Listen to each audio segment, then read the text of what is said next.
रात को लगाई मेहंदी और सुबह उठ के पोंछा। क्या सीन है, वाह वाह। फिर मैं नहा के हुई तैयार और प्रदीप जी ने कहा, आइए आपकी मांग भर देते हैं।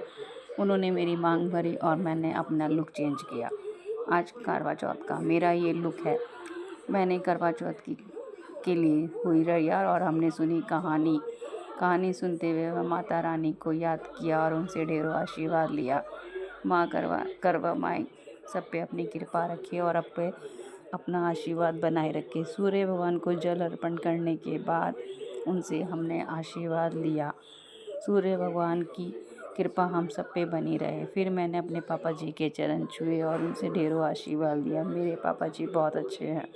फिर शाम को खाना पीना बनाने के बाद मैंने बदला अपना ये लुक और किया माता रानी का पूजा। माता रानी की पूजा करने के बाद उनको दीपदान करने के बाद फिर मैंने माता रानी से अपने लिए और अपनी सारी बहनों के लिए की दुआ कि सब अपने घर में खुश रहें और ऐसे ही हंसती मस्त रहें और अपने आप को हमेशा ऐसे ही सजाती रहें।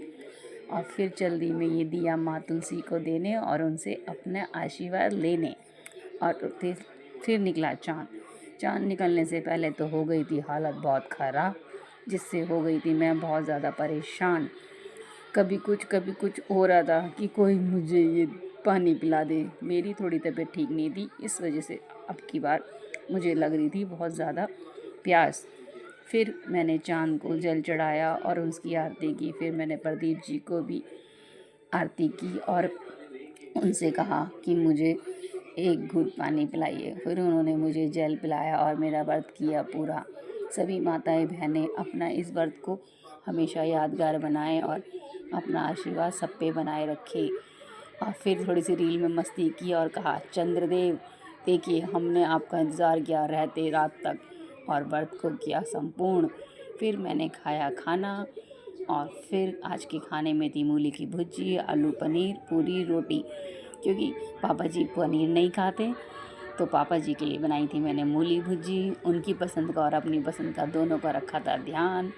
और व्रत करते खोलते दफ़ा ऐसा लग रहा था खाना कितने दिनों बाद खा रही हूँ कि वाह क्या बात है। खाना इतना टेस्टी लग रहा था कि ऐसा लग रहा था हाय राम क्या हो रहा है ये मेरे साथ। आकाश भी अपना खाना खा रही थी पीछे और हम दोनों अपना खाना खा रहे थे। फिर काशवी के पापा को मैंने बोला, खाना खिलाते रहोगे, कोई गिफ्ट नहीं दोगे? काशवी के पापा बोले, अभी खाना खाओ, बाद में बात करो, अभी तो खाने की वजह से आपकी हालत हो रही ढीली।